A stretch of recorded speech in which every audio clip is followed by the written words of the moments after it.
Gunfighters, welcome back to Gunfighter Life, the podcast where we talk about gunfighting the right way, with God at the center, with a real-world, first-hand experience. Seems like there's a section of the community out there that really likes these obscure cartridge talks. Well, I have an obscure one for you today. Kind of the cool guys, or the cool kids, 6.5. The 6.5 284. We're going to talk about that in the body of the show. I'll plug in the bio. You want to skip it? Skip around 3 minutes and 45 seconds. Who am I? A question we should all ask ourselves. I am, first and foremost, a servant of God, made in His very own image, a follower of Jesus Christ, a simple man called by God to the Great Commission to share the good news of Jesus Christ. Next, a little bit about my background and what God has allowed me to do and blessed me to do in life. Grew up what most would consider very poor in the backwoods of the southeastern and mid-Atlantic United States, hunting and fishing. Joined the Marine Corps at 17. Did a couple of combat tours in Iraq. So a decorated Marine Corps combat veteran. Infantry assaultman. After the combat tours, I was an urban warfare instructor for the United States Marine Corps under Mojave Viper. I also served in the U.S. Army, both full-time and part-time National Guard. Also a veteran of law enforcement. I served with LAPD. I was a sworn peace officer, a cop for LAPD. I worked regular patrol assignments and more specialized assignments. One of those more specialized assignments was warrant service, fugitive recovery. Also had some other law enforcement roles. I am an FBI certified firearms instructor and been certified by another 3-letter government agency in a lot of firearms and training things.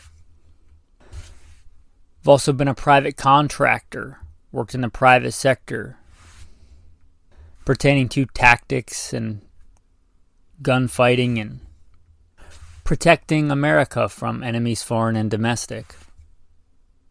I served as the commander of a tactical team to stop active shooters in a large metropolitan area. That was our primary mission, to stop active shooters, which sadly are a thing in America today. I've also been blessed to do quite a bit of competition shooting. Started my first formal competitions even before joining the Marine Corps at 17. I had won more shooting competitions than I can remember. I have competed in all manner of disciplines in shooting. I've been blessed to be a state rifle and pistol champion, West Coast regional champion. Like I said, been blessed to win more shooting competitions than I can remember. Mentioned hunting. I've hunted to put meat on the table starting when I was a child. I've also been a professional big game hunter and guide, hunting and slaying all manner of beast. And I don't apologize for that. Humbled to be the host of 3 podcasts. Simple Man Sermons, Alpha Male Podcast, and Gunfighter Life. Obviously, as things not mentioned, I've been blessed to do many other things. But, again, first and foremost, I'm a servant of God, a believer and follower of the Bible, the Word, Jesus Christ. And I don't apologize for that. With that, let's transition into today's topic. The 6.5 284. Now, when I think of this, I think of it as kind of the cool guys. 6.5. Maybe even the Hipster 6.5. It is a really cool niche cartridge To be fair, this cartridge was cool way before the 6.5 Creedmoor. Way before I ever heard of the 6.5 Creedmoor. Now, kind of the old school hunting 6.5 was the 6.5 by 55 Swede. And that is its own kind of hipster cool round. It's a good hunting round. It has been for a long time. But I kind of think of that as like the old school workhorse 6.5. And maybe even Warhorse 6.5 as it is a military cartridge. Since it's not really based on anything common in the US, like most cartridges we have are based on the 30-06 and the 308, and that's not.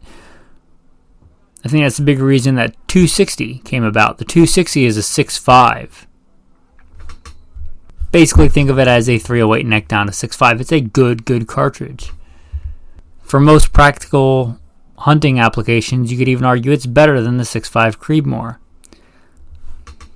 With those good options on the table, why the 6.5 284? Now the 6.5 284 is primarily a Wildcat cartridge, although it is available commercially and I have seen commercial loaded ammunition for it. The 284 is a cool cartridge in and of itself, and it's as the name might imply to you, it is a 7mm originally, and it's a rebated rim, which is interesting.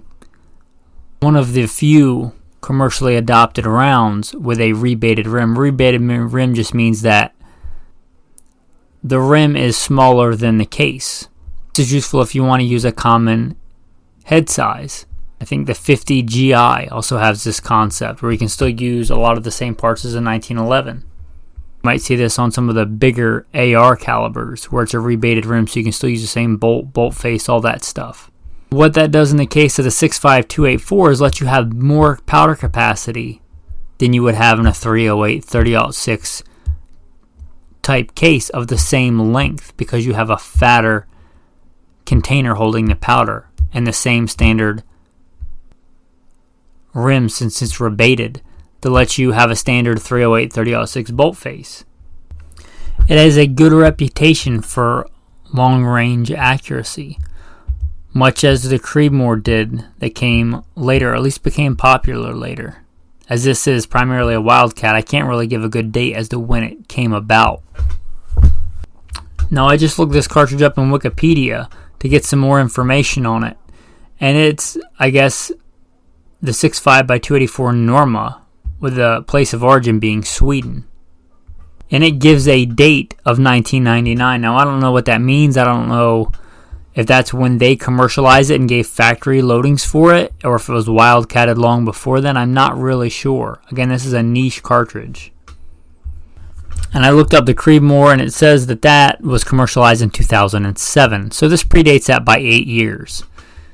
So this was doing a 6.5 Creedmoor thing long before the 6.5 Creedmoor was a thing. Long-range, accurate ballistics.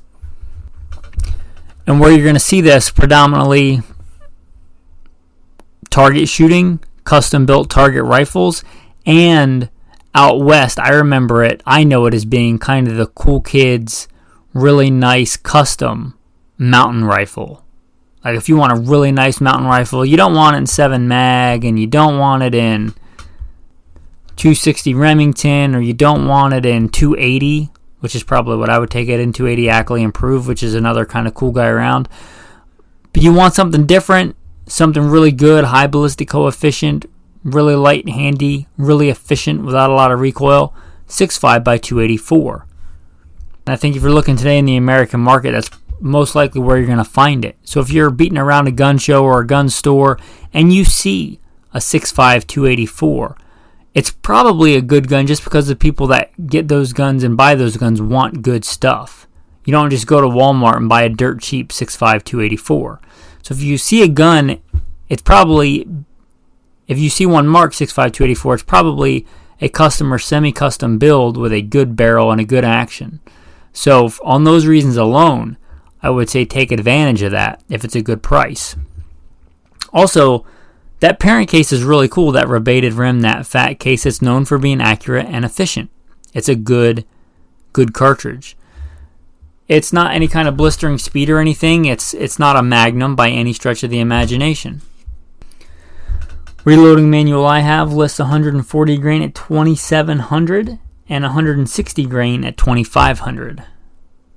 That's a good amount of energy for any medium to large game. I kind of know it from, I guess, over a decade ago now as kind of the cool niche elk hunting round for Idaho.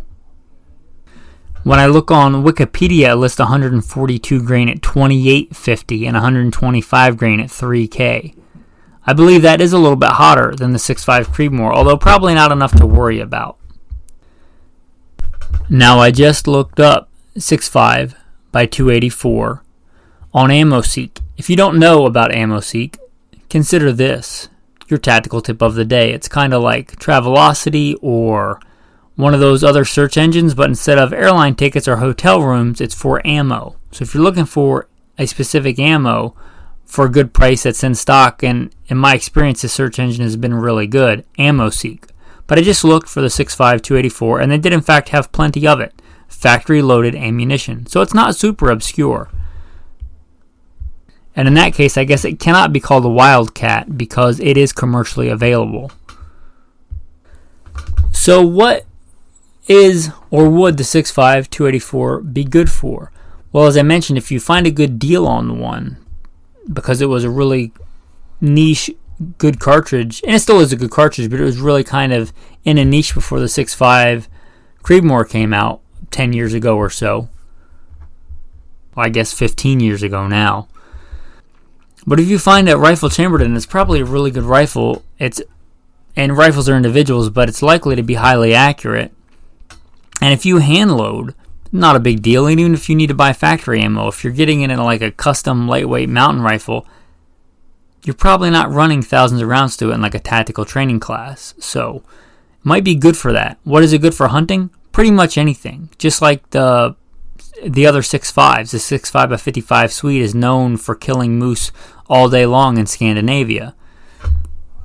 It's a good, efficient bullet with high sectional density. You could hunt, and many people do, elk-sized game and down with a 6.5 284 Norma.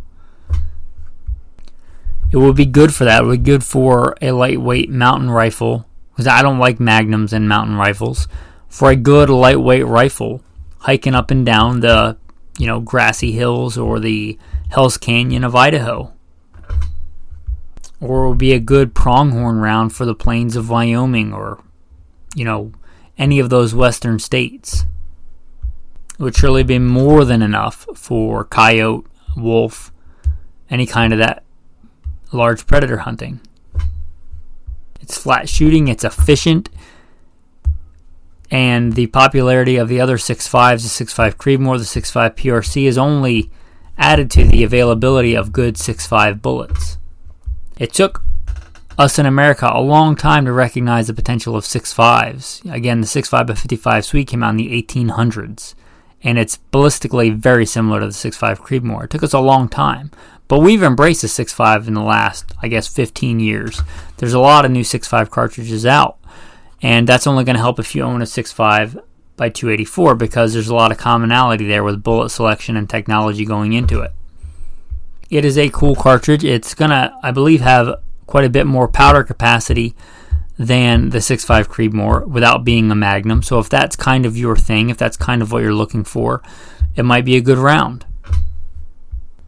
It's interesting to pontificate on whether it would be more popular if the 6.5 Creedmoor hadn't come out.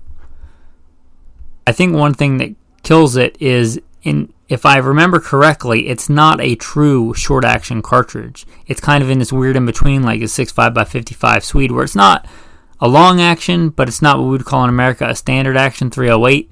To be fair, a lot of standard action guns, their action is actually a little bit longer than the 308 size, so you can load what we would consider a standard or short action for the 6.5 284, especially hand loading. It wouldn't be a big deal. So you're getting that extra powder capacity without really giving much up. And it would have been cool if this round had become a lot more popular. But the 6.5 kind of does most of what this does, even if a little bit slower. But again, the 6.5 is not popular for being a super powerful round. It's popular for being an efficient and predictable round. It's not a great long-range cartridge because it's super flat shooting. It's a good long-range cartridge because it's predictable. Its trajectory is predictable. Its bucking the wind is predictable and done very well. Very efficient cartridge. Do any of you out there listening own a 65284? I'd love to hear from you. I'd love to leave a comment. Primarily a podcast for iTunes and Spotify and those platforms. I do put it up on YouTube as kind of an afterthought. If you hear it on there, make sure to check us out on the actual podcast and subscribe if you like this content. Most of the content is not these obscure cartridges, but there are a subset of the listeners that really like this content. So I'm going to keep doing it because I do these podcasts for you guys to get the knowledge that I have out there to other people. If you like it, again, make sure you're subscribed on those platforms and like the video. And if you own one, and if it has some merits that I'm not aware of that you would like to bring out, again, comment. Let us know. With that, gunfighters, I want to say thanks for listening. This is a shorter episode on an obscure cartridge. No real tactical tip of the day. Tactical verse of the day is from 1 Samuel. Then David said to the Philistine, "You come to me with a sword, with a spear, and with a javelin, but I come to you in the name of the Lord of hosts, the God of the armies of Israel, whom you have defied." David had weapons. David was good with his weapons. But David, a man after God's own heart, knew most importantly that God fought for him. So make sure, men, gunfighters, you're fighting for the right reasons on the right side. Thanks for listening and have a blessed day.